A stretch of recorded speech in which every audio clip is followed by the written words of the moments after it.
15 à 68 ko kangayo mais yo koloba siko soko kufi famille na lokola ba mona ko na mbongo makambo zo banga nzambe te ba ebite ba koloba ba lokio na bandoki ne place bo ke ne pas nganga akanga famille mobimba tous les motos akota na nganga nzamba livrer na maboko nganga wana ba toi na bino etikala mutu nyoso zo yo kangai wana maison noire oza ndoki oza monoki oza motamete mabe musano ko yinaka bato ko bomaka ko zwa kabasi ya bato na koko bebisa mabala ya bato nazo kebisa yo oyoki makambo yo tango ekoki okufite zongela nzambe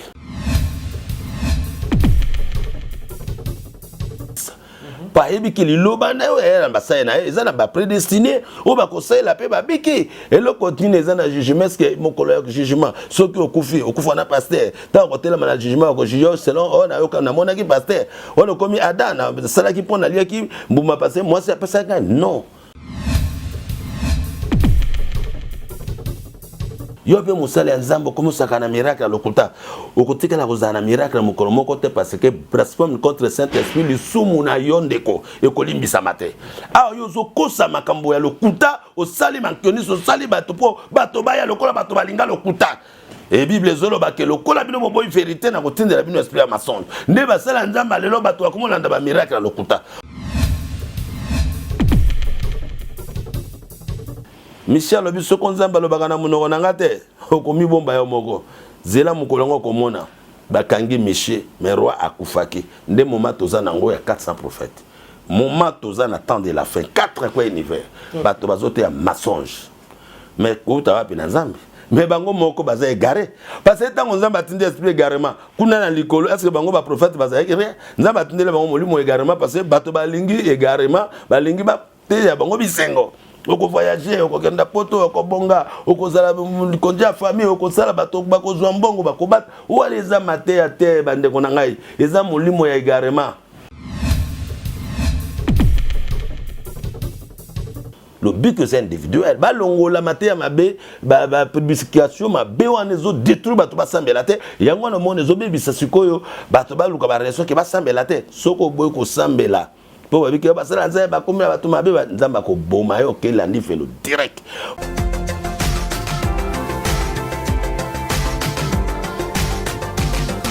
Salut fidèles internautes, chers abonnés de Emergence One Télévision. On a vu qui vous a tellement ébélé.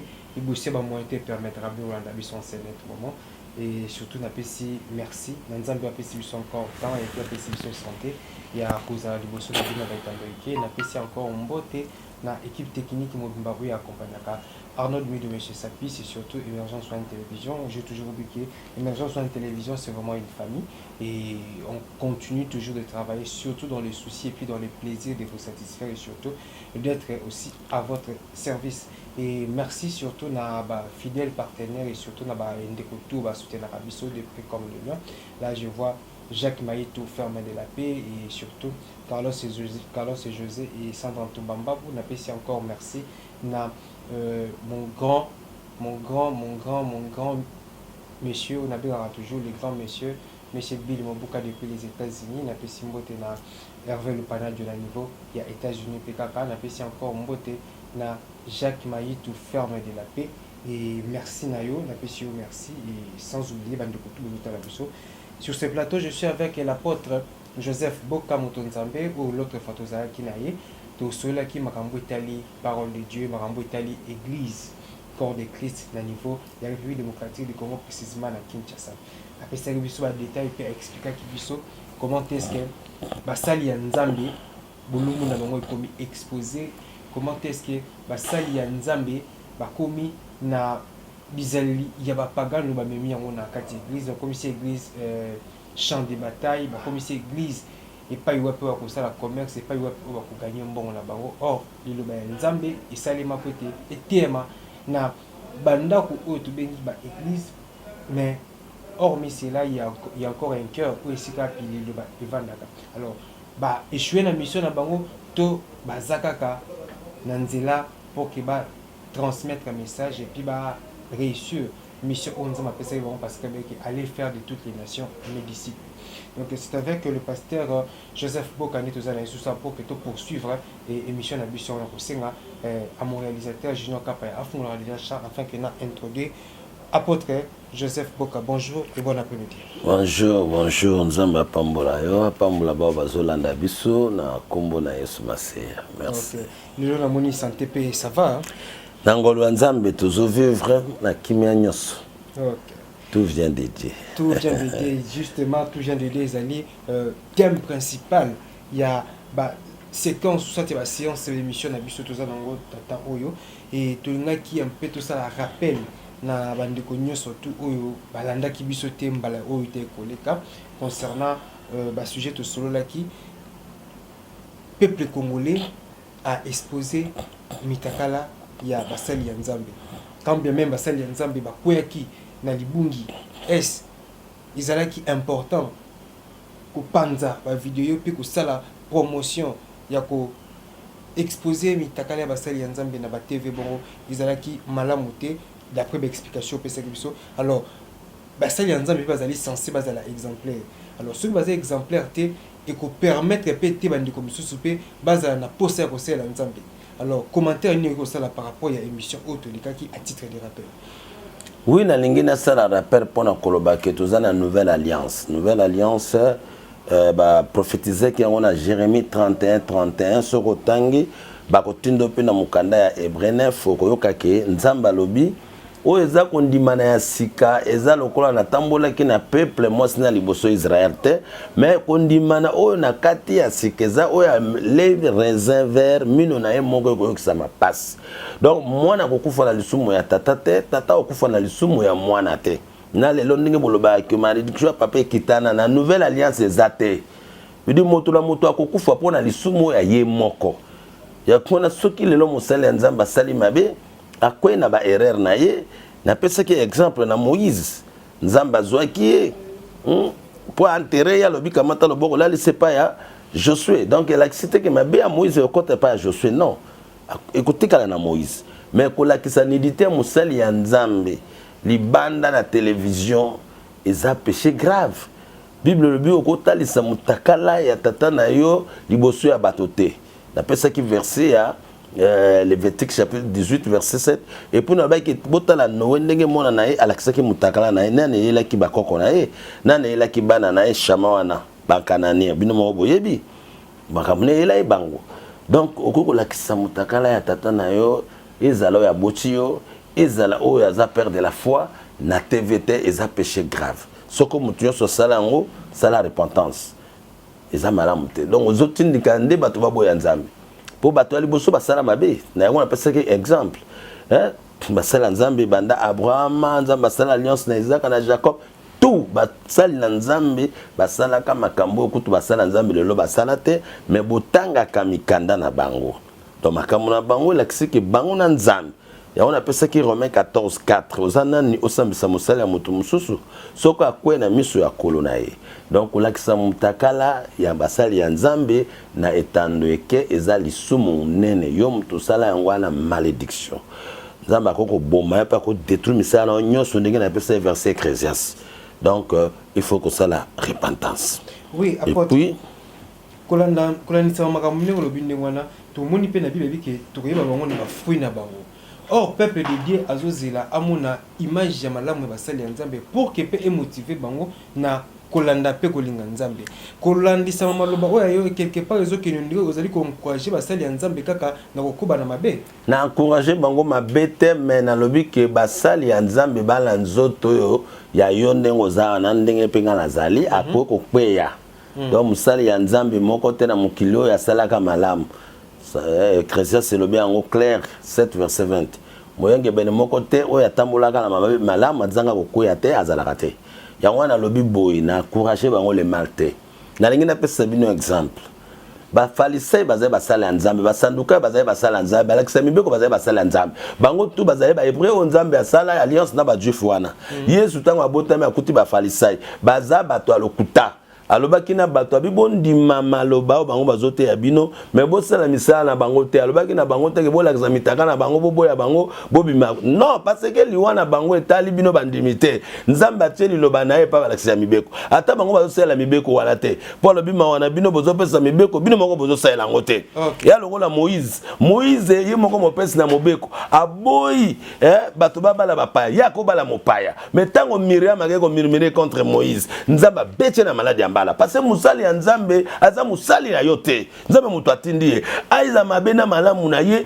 tika ye na nzambe yo koboya nzambe te po yo moni asali mabe Seigneur Jésus alobake bobima na ba église ba farisai bobima na ba église ya basandukai bobima na ba église ya batamibeko bolongwa kuna parce que baza kosala mibeko te jamais abina ye kosambisa te na ye kobikisa pa ebiki liloba na yo na basaya na eza na ba prédestiné o ba kosala pe ba biki eloko tine eza na jugement que mokolo ya jugement soki okufa na pasteur ta kotela na jugement ko juge selon on a yo na mona ki pasteur on komi adana sala ki pona liaki mbuma passer moi c'est pas ça non.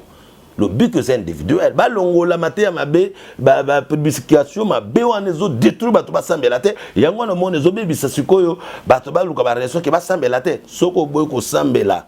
Po ba biki ba sala nzambe ba komela bato mabe ba nzamba ko boma yo ke landi felo direct. Musale ya nzambe ya zo sala mabe soko nzambe moko apesi esprit garema. Abongi sega gazala na ka escalier. Tika ye na escalier na ye.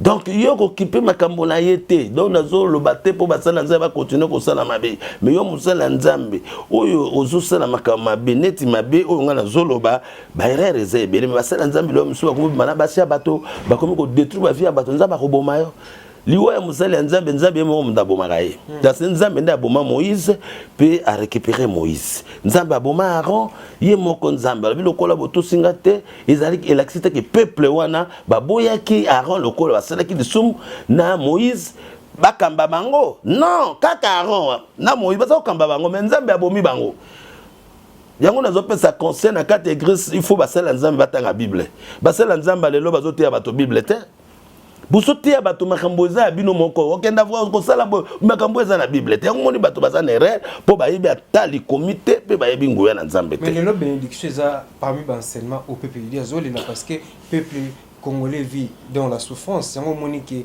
lilo soko ki place bazo pekisa ma sumu bato baza muke mais place bazo biso ke nzamba ko pambola yo oza musala o ke ne voyage bato basopani mais soko ke voyage be o ke sali musala ozimbongo nde bénédiction de vie éternelle wala soko bo ke nda bato a Dubaï tala bandenge batonga ba yo te biso be batapoto be ba milliardaire makambo ya nzambe tali makambo ya mbongo na kati te makambo ya nzambe tokenda regret pour na bomo ya seko. Seigneur Jésus a dit combien de villas ou bien Jean-Baptiste ba témoin ka pona ba biki aleki basali nyoso ba prophète nyoso o ba branamiste bazako kosa Malachi 4 balobi eza Branham te eza Jean-Baptiste faut longola matia mabe na bino ba branamiso ngala telemela kande makambo ya ba fausse enseignement wana mais makambo tali mbongo nzamba anokisaka mvula pona bayenge be na ba pembo lokola moyi pona mutu nyoso donc ezala ndoke ezala saseza musoko sali musala osali mayela musala na yo kozala mbongo ebele yalite yamba mbongo ya mbongo lokola babokele omanga non wala matia mabe ezala na Bible te batu oyo basali ya nzambe o bazotia batu matia wana ce sont des faux pasteurs. Toi eza bato o bazo kotisa bato na espérance ya bozwi ko ete babika pe malamu lokola bato nyoso tuna mokili ya sewe te bazo kotisa bato bazo te évangile ya maman eza mate ya lokoso yango lokoso wana nde ebosi bato batanga Bible ekomi na ba système wana nga na benga bango église de rebelle na considéraka kota basala nzambe te musali ya nzambe ateyaka oyo liloba na nzambe lobi azui verset biblique azui apesi eza te ke yaka okobala yaka okozwa mbongo yaka okosala boya moto aye siko mpona nzambe te aye mpona libala aye mpona koluka nzambe te aye mpona abonga aye mais comment wana mateya te wana eza basali ya nzambe te. Ok, merci vraiment. Là c'était juste un petit résumé par rapport à émission na biso ya Lekaki et lelo vraiment tolingi tokotela mozindo ya sujet na biso ya lelo ezali Satan et le démon. Question et tout l'ami thème na biso tozali ko exploiter ces derniers temps ezali tout vient de Dieu. Nyonso uti na nzambe. C'est vraiment un thème qui est vraiment intéressant parce que tozala mokili les bien et les mal. Tozala mokili oyo butu ezali moyi ezali tozala mokili oyo esengo ezali boka occupé ezali. Mais tant que peuple de Dieu bazo kolila bazo ko traverser un moment difficile. Aujourd'hui bisa bonka que nous se uta na nzambe. Na pasi oh peuple de Dieu bakomona nous surtout ka yemo nzambe muta permettre ka yango. Oui na kanisi na émission taki koleka na te ki makambo nyonso wana pe na pesa ba verset biblique ba verset wana yo muto tangaki. Nzamba alobi ki ngai nde mutu na pesaka ngai nde mutu na botola ngai nde mutu na bomaka ngai nde mutu na zokisaka. Pe mutu roboto na loboko na ngai azate. Okendeki na Esaïe chapitre 45 to tanga ngona yo mukolo wana otangaki na verset 7 de metoko banda na 5 alobi ki ngai nde mutu na créer lumière puis ngai nde na créer ténèbres ngai nde na esaka bokauki puis ngai nde na pesaka bofuluki. Donc soko ozangi nzambe soko ozwi nzambe makambu nyonso nzambe azolekisa po lukaye soko oyo ko luka nzambe akobeto na malade. Alors malade wana okansini ya kotinda ba démon na service ne ba beta oyo zongela etango yo bandi ko luka banganga bali yango bato bazokufa parce que église des rebelles comme si Satan na nzambe. Mais Satan za nzambe te. Satan na ba démon baza na service ya nzambe. Tango asali mabena malamu abito pona malamu. Tango biso to boy ko pona malamu. To boy bolingo na mitema ko finga ba konzi ya mboka ko lakisa mitaka ya basa nzambe ko lobaka makambo ya bato. Lelo na kati ya réseaux sociaux eza makambo ya nzambe te. Po muto a régner il faut afinga moninga juger moninga or que tozana moment à jugement te. Moment eza enseignement. On peut kotika moto na liberté. Parce que soko aboyi nzambe mo tinde l'esprit carrément. Nde eloko tolingi to konto balelo satana na ba démon na ba pasi oyo nyonso toza ko vivre et outi na sata ye moko yenda bota ba démon ou bien nzambe nde abota ba démon satana mabe na malamu na service na ye eloko lobi ezali oui très important parce que lelo koyebisa peuple de Dieu que satana na ba démon baza na service ya nzambe. Or toyebi biso nyonso surtout que Zabolo abimaka lokola opposant ya nzambe. Alors esalema ndenge nini pe salemaka ndenge nini satana aza lisusu na service ya nzambe yemo.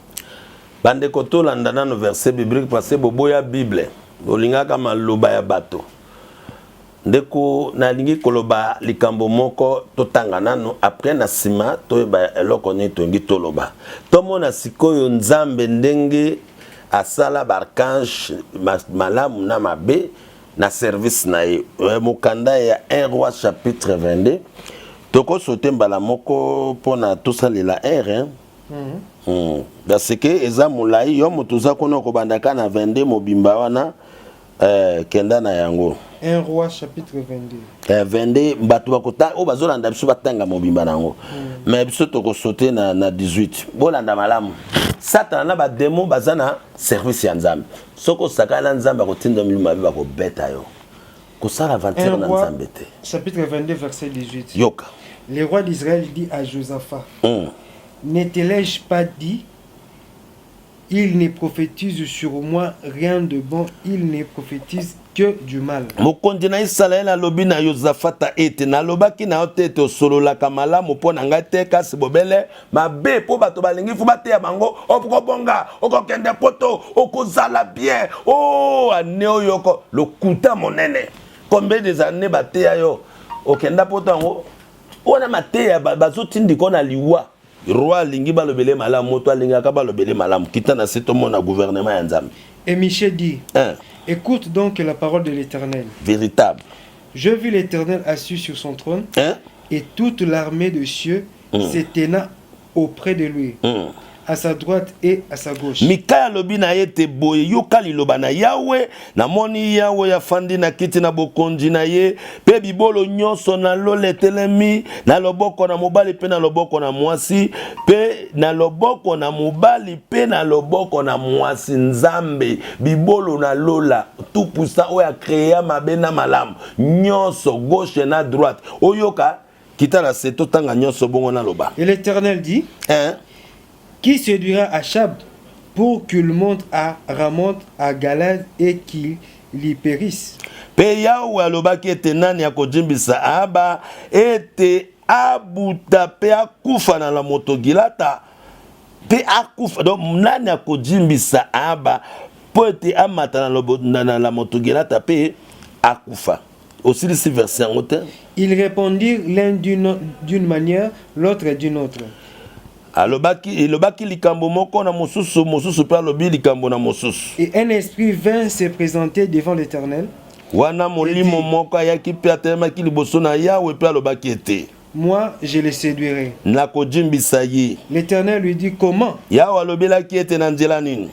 Je sortirai, répondit-il, et je serai un esprit de mensonge dans la bouche de tous ces prophètes. Yete nakobima pe nakozala molimo na lokuta kat na minoko na basakoli na ye nyonso. L'Éternel dit, tu les séduiras et tu en viendras à bout, sors et fais ainsi. Kenda pe sala bongo o ananzamba lobi alongisi esprit. Yete o jimbisa ye pe longa. Kenda pe sala bongo 13. 23. Et maintenant voici l'Éternel a mis un esprit de mensonge dans la bouche de tous tes prophètes qui sont là. Zongisa verset 23 wana na tiaka esprit à mensonge tanga yango tanga soki za Satan balobi Satan. Et maintenant voici l'Éternel a mis un esprit de mensonge dans la bouche de tous tes prophètes qui sont là. Sasa epitala ya watie molimo na lokuta na minoko na basakoli na yo oyo na yo nyonso ya walobi mabe na tina na yo. Et l'Éternel a prononcé du mal contre toi. Ah, balobi Satan te. Bible lobi clair yo motozo la nanga tout vient de Dieu. 4 kwa mokili mobimba.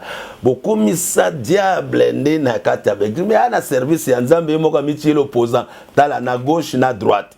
Droite ba archange ba ange milimu malamu na gauche ya tie Satan ba démon na ba opposant na service na ye tango yerwa boy kotosa mission azolo balonga mbombianda nza kombe yotema mona kamitema lokola yo boy vérité nzambe atindi milimu ya lokuta na tous les prophètes 400 prophètes nyonso kaka miche moka zaki monoko na nzambe lelo bozo kende na ba église soko kenda potoko yamba na nzambe la kisi nyonso ane nzambe milimu ya lokuta nzambe moka che atindiki mulimu egarema po ba ba boy parole.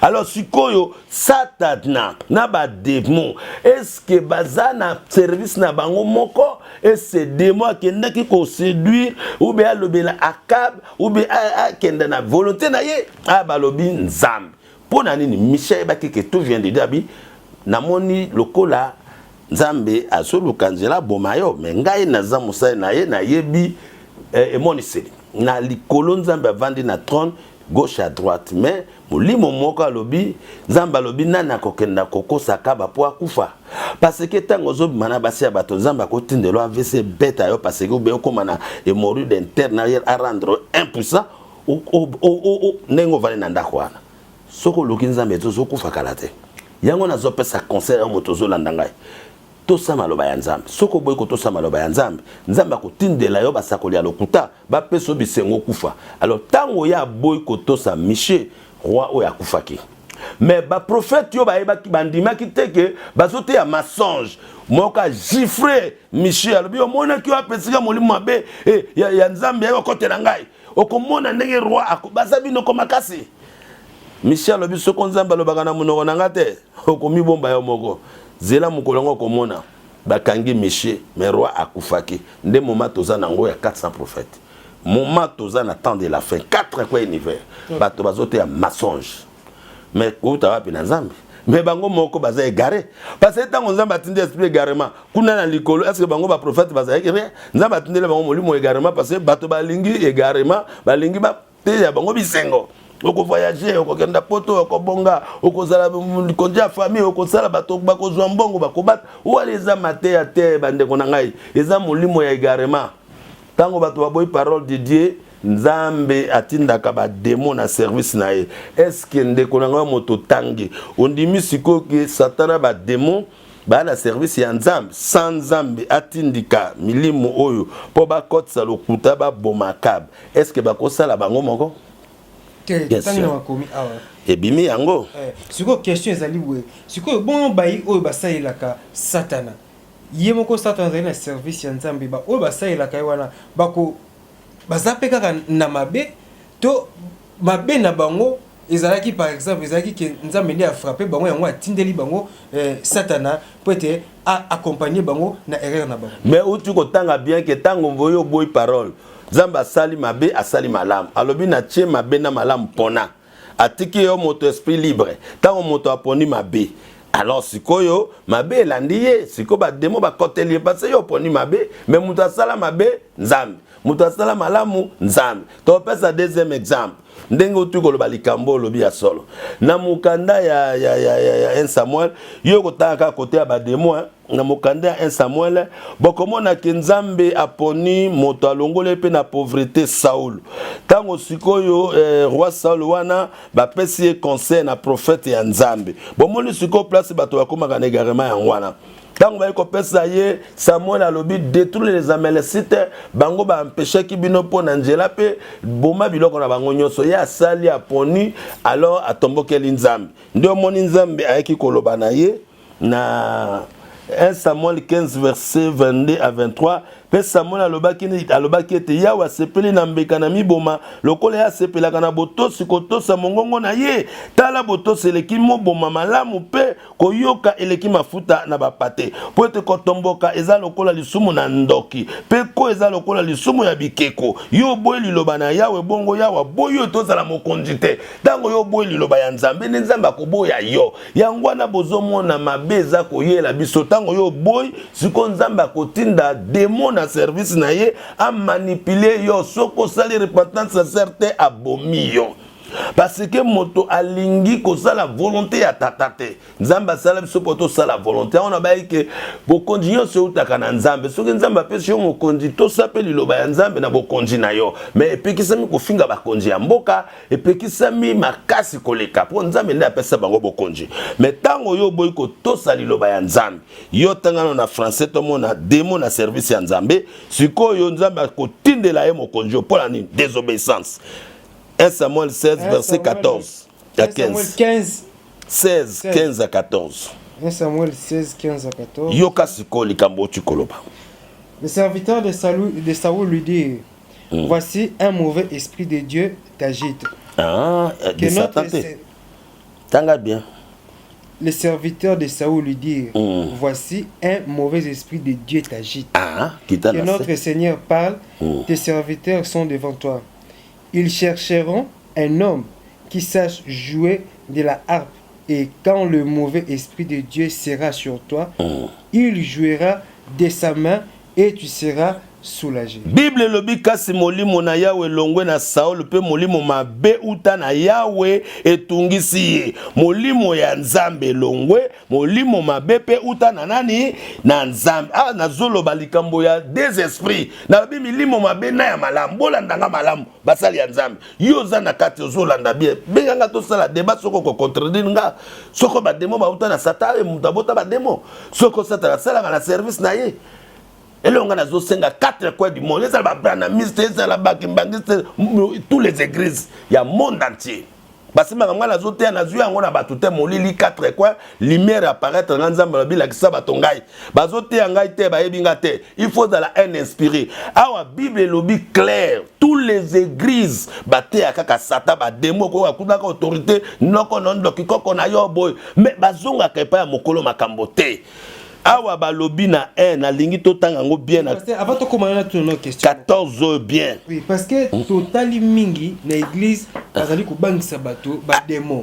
Yo tozotuna na demo na nzambe nani pena za kanda makasi. Mais nzamba leki ba demo na kanda nzamba leki nazoko omone loko tozawa na moteme kitamukia pour la terre na kanda izo pesanga ma bato bazolongola nguya nzambe na kati église pe bonzambe na bonzambe na ye. Est-ce que nana sala demo? Ah, bongo siko koma siko demo akozala na kanda yo somona papa abota bana pe atinda kenemi na ye aboma bango wana ker papa. Wana seke nzambe ya mabe, mena ebisho ke nzambe aleki po nzambe ndi abomaka. Oya tumba mokila Sodome et Gomorrhe za satana. Oya boma mokili ya Noé ba melama eza satana. Oya tinda nyoka po aswa bana Israël ba kufa ba sila bango nyoso na nzela lisobe. Ezalaki Satan. Mais siko yo zotu na siko ke nzambe na satana. Donc nzambe azanzambe ya bolingo, pe nzambe azanzambe ya kanda. Église le ba komi ko bangisa batu ke satana ondika zali plus puissant que Dieu. Akomi makasi. mingi na mabota na biso niso tout blocage ye to na boye okende liboso te ye oza musala te ye oza mambo esala boye ubanda ko sala makambo yetambola su te ye on tuzo tunzo mituna so mambo zo simba nenza mais zo simba te ka diable nem ta koti yoka question réponse na ye na si samo loko na kima noki na likambo no po erezo kende awa balobi boye balobi ke kasi molimo na Yahweh alongwaki na Saul pe molimo mabe uta na Yahweh atungisaki ye molimo mabe oyo na lobi na zongaki na 1 Samuel 16:14 balobi ke molimo ya Nzambe ezaki likolo ya Saul siko tanga tombokeli mosakoli Nzambe siko yemoka longoli molimo na ye a remplacer azui mauvais esprit et uti na Satan te mena ye Nzambe comme eza na service ya Nzambe akotiseli yango Saul po ebanda kwa mvute omoli kitango yo boy vérité ya mbombi yanda Nzambe atalaka motema Nzambe akotindelo molimo ya mabe po détruire na koti na deuxième question ya ndeko na nga lobi soki moto biloko zo tambola te ezo avancer te babengaka Satan. Deutéronome chapitre nango 28 verset 15 à 68 otanga na ndako mais biso totanga côté ya pauvreté côté ya échec côté ya blocage tomona nani akangaka misala pe nani alakelaka misala ya bato etambola te koma kaka satana mais il faut que banana tindaka ezakaka oya kela Deutéronome tout sauter en mbala moko Deutéronome combien 28 verset bandana 28 verset 15 tokende nango atati na 21 bongo na kitana ngo na 27 après tout suka Deutéronome verset 28 verset 28 chapitre 28 verset 15. Bate yango na ba église te yoka. Mais si tu n'obéis point à la voix de l'Éternel, ton Dieu, si tu n'observes pas et ne mets pas en pratique tous ses commandements et toutes ses lois que je t'ai prescrits aujourd'hui, voici toutes les malédictions qui viendront sur toi et qui seront ton partage. Kita. Tu seras maudit dans la ville et tu seras maudit dans les champs.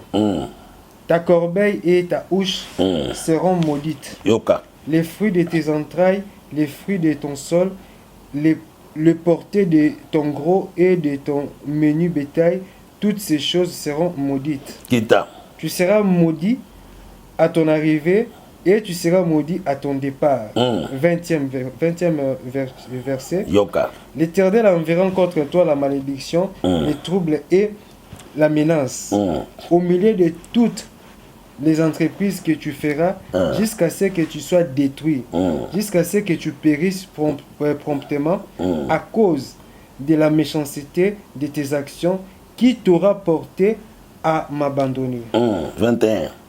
L'Éternel frappera de consumption, de fièvre, d'inflammation, de chaleur brûlante, de dessèchement, de jaunisse et de gangrène qui te poursuivront jusqu'à ce que tu périsses. 27. Le ciel sur la tête sera d'airain et la terre sous toi sera de fer. Sauter na 27. La 27. L'Éternel te frappera de l'ulcérelle d'Égypte, d'hémorroïdes d'égales et de teines dont tu ne pourras guérir. L'Éternel te frappera de délires, d'aveuglement, d'égarement d'esprit. Et tu tâtonneras en plein midi comme l'aveugle dans l'obscurité. Tu n'auras point de succès dans tes entreprises et tu seras tous les jours opprimé, dépouillé et il n'y aura personne pour venir à ton secours. Sukawana awa Bible lobi Satan awa bolanda bien pardon makambo zote ya bilo na église ya lokuta monene balobi tata mwasi ako frapper yo noko na yo koko na yo po botama na ba lien balobi so boy koto sa Nzambe ye moko alobi clair yawa kotindela yo bilakeli mabepe mobulu bitungi selikat na misala yo sokomeka kosala kino esili yo kobebisama pe okufi noki tina na misala mabe na yo po ete otiki ngai yawa kokangisa malade bauti kotanga yango nyonso awa okozala makila malamu te osimbelo ko bloquer RDC tozana Deutéronome blocage makila Yesu Kristo sukula tozala botosi po mitema mabeleki moto alingi toujours kaka amona mabe ya muninga soki moto azimbongo okisi soki moto abongi na famille wana ndoki so do makambo nyonso ezosala na mboka eza mawa yango moni blocage ya Deutéronome po tozoto sanzambe te ba église de rebelle tondi mokili mobimba balabala moko so combien des églises mais comment tozoto sa makambo te soko moto ayebi ke blocage na ngeo tina nzambe malédiction tina nzambe yo lelo zo sala misala to bloquer eloko nyonso ezo simba te mais motema mabe makambo yo boy ko to sa mokili na yo zonga kaka epa ya nzambe nzambe moto atindila ka bato malade nzambe nde abeta ka bato na maboma tango yo boyo ko zwa kiso komi liboma awa to molike nzambe nde abeta ka bato na maboma na kokufela miso na ba hémorroïde interne comme impuissant le cause la pour la nini basi ya bato bureau ne comme hôtel nzamba yango na beto na malade ozana ngo hémorroïde moi te masuto comme impuissant soko zongeli nzambe ta ko boma yo awa uti koloba clair na tina na mabe na misala ngai nzambe na sali mabe na malamu na bibo pona malamu boy ngai alors soko ngai nazo tindela bino bataki ataki nzamba zo tindela bana na pourquoi to lukaye to zongela ye mais l'église yamba libala oko kende poto oko voyager oko koma na mbongo awa lelo c'est ça la sorcellerie la carte évangile on eza basali ya nzambe te donc si je ba ko pengu sende bandimba longoli bato somo ya nzambe batie makambo ya bisengo ya kolakisa bato satana est-ce que satana continue la moto malédiction est-ce que satana azana pouvoir yako maudire mutu Satan a pouvoir. Est-ce qu'on peut dire que le diable a un instrument où Nzambe a tindaka poti a frappé bananaï? Oui, Nzambe Satan a ba démon baza lokola ba police secret baza armée na ye o ya tiana service na ye soko sali faut pas le kanga ye kose na boloko nde moni bazo ba prison satanique Satan ko kanga yo te o ya tindaka Satan na ba démon ba kangayo ba kotso na kati échec na malédiction na pauvreté na ba lien familial nzambe alors soki yo lingo bima na boloko wana yo kende pa ya Satan ko bunda na yete kende pa no ya tindaki frère secret na émission président mboka kangi moto osali mabe babi kangela nga moto yo ato bundisi moto na ka soda simple ba ko kangayo yo ko luka mata o miki c'est pas mo konja mboka bo bondela mo konja mboka tinda mo bon ayoki nayoki amiki teste alors bo bimisaye ende nzambe bango ba konja mboka bazwaka mo image ya nzambe parce mawe ya mokilo nde bazana bo opposant oyo ya bo opposant na service ya bango mo ba opposant mais ya nzambe Satan et les démons bazana service na ye. Tout n'a question à malamu po motomoka za kolanda ngai wana batindela nga ba question na yo mbala sima na répondre bango. Donc alors on a zo sema. Mais là boikara ye moko papa lobi ke ba question sur les alliés parce que si je osa si je moko les autres tout ça vraiment peuple de Dieu. Donc na deuxième partie la suite parce que la deuxième partie la troisième partie la suite to koya lisusu to sera papa parce que to lingi to ki non vraiment musikate pour que Boza pétant ya kolanda pe ya ko comprendre mateya ya lelo donc beaucoup mais la biso na 082 553 46 43 je répète encore plus 243 553 46 43 papa ko pesa pe numéro na yo pour bato bazolanda biso ba pe ko benga yo peut-être bazo pe biano à partir ya téléphone na numéro na yo. OK avant que na zongi sape na pesa numéro na pesa bino solution pour yo qui me okotuna me na kosala ndenge ni. Oui, comment la solution bana numéro na banda poto suka la solution. Numéro na ngai na ya Brazzaville eza 00242 06 921 40 01 so benga na Brazzaville elekaka 00242 06 921 40 01 awa na Kinshasa 00243 84 238 19 08 awa pe bino moko bato bazabi pene pe bakobenga mais ana kin so ngo benga okoko ato che code to cheka 084 238 19 08 apôtre Boka Joseph Mbombianda Njakomba et Otema amemi sango malam ya nouvelle alliance pour nouvelle alliance batena note nouvelle alliance ezali mibeko na motema na ndenge ya parents te ya kolataka basultani ya milai ndenge bazolakisa bino baparents wana ngai nakotaka makambo batu te. Alors merci vraiment na nyonso tout te ya biso oiti kopesa biso baéclaircissement et puis baverset biblique ezalaki wana mpona koéclaircir biso et puis mpona kotémoigner vraiment ke maloba ozoloba ezowuta na yo moko te kasi ezowuta na makomi ya nzambe yango toyebi sikoyo na nyonso wana peuple de Dieu bazolanda biso solution ezali nini kosenga na peuple de Dieu oyo aza na erreur to oyo ayebi te to oyo aza ko se comporter mal nini oyo kosala po ete azonga na kibonzambe po ete nzambe ayanola yo kasi ko yo moko nzambe alobi kaka solution na Deutéronome 30 verset 1 à 2 yo oza na mokanda wana okomona nzambe ye moko aza kopesa biso mais yo na ndako kotanga yango nyonso 30 verset 1 à 2 boyo kasiko ye moko ndenge aza koloba balobi ni kuna soko zwi Deutéronome 30 verset 1er à 2 Lorsque toutes ces choses t'arriveront, tango komona makambo nyonso yeli yo la bénédiction et la malédiction que je mets devant toi, bilakeli mabe pe lipamboli onga na tie liboso na yo, si tu les prends à cœur au milieu de toutes les nations chez lesquelles l'Éternel ton Dieu aura chassé, soko tie na motema no bisika nyonso nzambe abengani yo ye nzambe na ba malédiction oyo atie ye nzambe azokoloba na yo boy. Si tu reviens à l'Éternel ton Dieu, soko kozongela nzambe na yo oyo akela yo, et si tu obéis à sa voix de tout ton cœur et de toute ton âme, soki okondima na motema na yo mobimba pe na molimo na yo mobimba po mobeko ya liboso olinga nzambe na motema na yo pe na molimo na yo pe ennemi ya nzambe ezakisi yango naza koyebisa ndeko nango ozolanda ngai tala solution yango oyo. Toi et tes enfants selon tout ce que toi et tes enfants selon tout ce que je t'ai prescrit aujourd'hui. Yo na bana na yo bokoyeba nyonso nga na lobele bino lelo. Alors l'Éternel ton Dieu ramènera tes captifs et aura compassion de toi.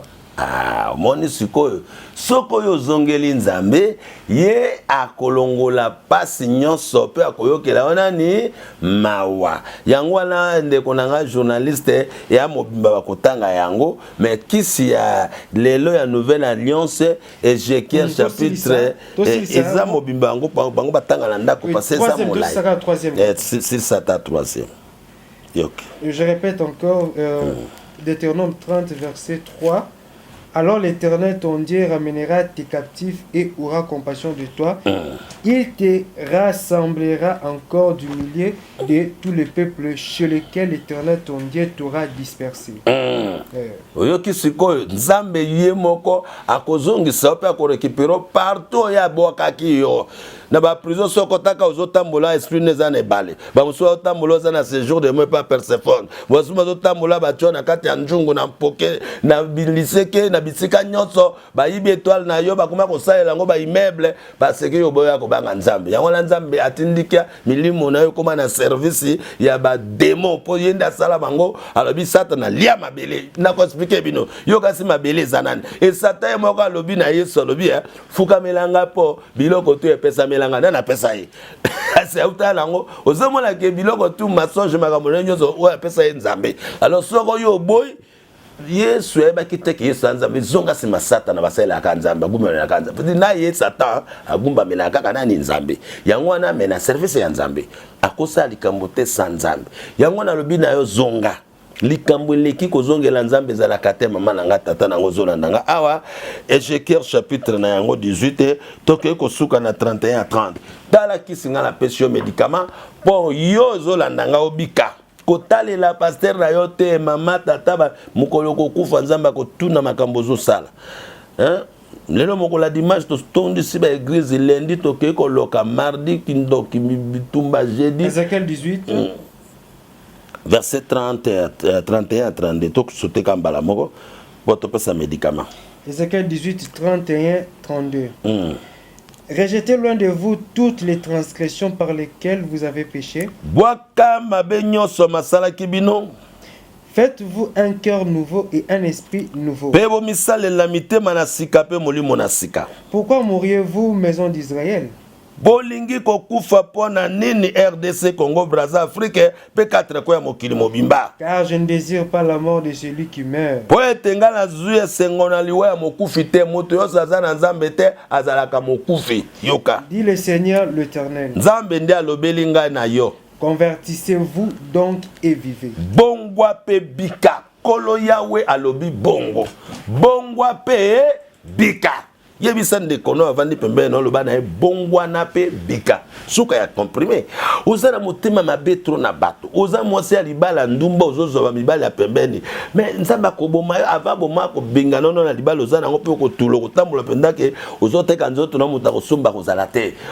Ozala ki mutala base belé bazwa mibale ba komi mana chauffeur kindoki baninga bazana bandako babalite me yozu chance ya libala yo nzamba pesi yo bokonzi yozu ebonga me na kati ya ebongo yozu lelo zokosa basi ya bato komisi ebonga wana komi ochambeto na kati koma hotel ya basi ya bato papa nzamba ko beto na hémorroïde ndenge bamusu ba betami wana avo kufo ko koma paralysie napte nzamba ko tindelo makambo yotina Deutéronome 28 15 à 68 ko kanga yo me yo koloba siko soko kufi famille na lokola bamona ko wana mbongo makambo zo banga nzambe te ba ebite ba koloba ba lokio na bandoki nde place bo ke ne pa nganga akanga famille mobimba tous les motos akota na nganga nzamba livrer na maboko nganga wana étoile na bino etikala mutu nyoso azoyo kangai wana maison noire oza ndoki oza monoki oza motamotema mabe musano kwa ko inaka bato ko bomaka ko zwa kabasi ya bato na koko bebisa mabala ya bato nazo kebisa yo oyoki makambo yo tango ekoki okufite zongela nzambe bongwa pe bika ozala malade sila kate nzambe muto abeti yo bongwa pe bika tala likambo suka na uti kopesa conseil mikolo ko ya botindila ngai makambo nyonso bozana ngo yo pe musala ya nzambe komusaka na miracle lokuta okutika na kozana miracle mukolo moko te parce que blasphème contre Saint-Esprit lisumu na yondeko ekolimbisa mate a yo zo kosa makambo ya lokuta osali mankionis osali bato po bato baya lokola bato balinga lokuta et Bible zolo ba ke lokola bino boboyi vérité na kotindela bino esprit ya masonge nde basala nzamba lelo bato bakomolanda ba miracle lokuta bokenda ke Christ pour na miracle véritable miracle c'est la parole soko yambi parole obongwe obiki malade disparaître ngana pola na zonge pa nzambe repentance malade limu sa comprimé na bonde la rapport na bato ata na télévision ata nyoso bato bazolanda ngai 4 kwa bipa na kenda donc don des miracles eza o nzamba pesa soko ozbongwi ondimi na libérer prière obiki yango naza ko senga na bino awa na yena Kinshasa nazana besoin vraiment que bolanda tout vient de Dieu mokili mobimba pe bobenga na ba réseaux sociaux nyoso na posta na leka na ba télévision nyoso yo motoza ko yo kangai okoko futa pe ba télévision moso benga ka na numéro na leki na ke côté parce que mosana ngaza makambo ya nzambe nazana posta na ngo bato tu ba yoka yango parce que bote mingi na mama Boka Girla mwasi na ngai oyo aza na ifondo kuna na Brazzaville Charlie Boka mwana ngai pe bakoko na ngai Jael Boka na Alice Boka bango nyonso baboka wana na bosani te Naomi Parisienne yonde mwana ngai aza na Paris Naomi Boka yo wana bayebi na komba Samuel Boka na bosani te mwana oya somi mwana oya simbi papa na Brandine iwo na États-Unis d'Amérique mwana nga Brandine États-Unis tata na mosala yango na bosante bandeko mwana nga bana bozana Ouagadougou Dr Charles Zweke pe mama Mélanie tika nzambe atambola na bino na yebeke bwa basala nzambe minene na pamboli RDC bakonji ekolo to sa bakonji ya mboka to tia maboko na président na biso ya mboka Fachi Beton président Félix Tshisekedi o nzamba pesi biso mwana mboka po tia maboko a continuer musala na kimia bitumbeza la terre papa na biso chombe na Brazzaville on a kuna nde azali doyen nzamba batela Congo mobimba babokilo na ngai nzamba batela pe RDC batela pe basala nzambe nyonso na bosani te Jonathan Tosenga mwana ayambinga na mboko azotambwisa ngai nzamba pambola yo apambola ndeko na biso Jacques tozalaki na ye ayambaki ngai na esengo merci beaucoup kola pambola bino na kombo na Yesu. C'est vraiment apôtre qu'on est arrivé à la fin de notre émission. Merci na message na yo et surtout na ba conseil to pesi ba banso ou bazana na libunga. Donc je pense que biso tout yoki de près et nous avons une conscience et parole de Dieu et yangwana parce qu'il a dit que véritable révélation est dans la parole de Dieu. Alors merci vraiment l'apôtre parce que au pesi sous le temps na mokolo donc le peuple de Dieu bazali vraiment béni et bisopé tout a vraiment édifié et surtout qui pour l'émergence sur la télévision. Donc restez toujours branchés. Apôtre appelle déjà numéro et bisopé numéro ils a eu plus de 82 553 46 43. Donc, si vous nous appelez sur ce numéro, donc vous avez directement et vos suggestions, commentaires et surtout la question d'Abino, on en a vraiment besoin parce que apôtre vraiment, il faut à répondre à ma question et puis à ma préoccupation d'Abino tout. Donc, quant à moi, je vous dis merci. Merci Makasina. Monsieur Bill Mobuka au niveau des États-Unis, Jacques Maïtou Ferme de la Paix, Carlos et José Sanzantoubambabou, Naïkobo n'a jamais mettre Fabrice Loboko, ceinture noire, officiellement reconnu par la Fédération internationale de judo. Merci na Amiral Freddy Bozila et surtout na Maman Micheline Mputu. Yeyo, apôtre Yeyo, donc Bobengaye, Bosola, Naye, Aza, vraiment dispo pour Nabino. Hervé Lupana, Diona Pessimbo, ainsi que Aminata Kiazola, Naïkobo Sanate, Fondation Fabrice Tchendela, donc très bientôt là, Torosa Nayo. La Pessimbo encore la Fondation Fodem de Dismandungu, mon vieux de cœur, na Pessimbo vraiment beauté. Merci vraiment na soutien tout, vraiment pour au Zalakaliko, na Biso, na Pessimbo, Sumbote, na G24, Jacques. Jean-Marie Lecoula, c'est G24, donc jeunesse au travail, donc Jean-Marie Lecoula, ça sera toujours un apport ko bunda contre anti-valeur et les autres qui commune ya kalamu kuluna insécurité ici là après ça ba kuluna misala et ba kuluna lo ba comment utile la société. Et il faut vraiment féliciter Jean-Marie Lecoula ainsi que Fondation G24, voilà vraiment la Fondation Abisso. Donc quant à moi je vous dis merci, on se retrouve très prochainement. À suivre.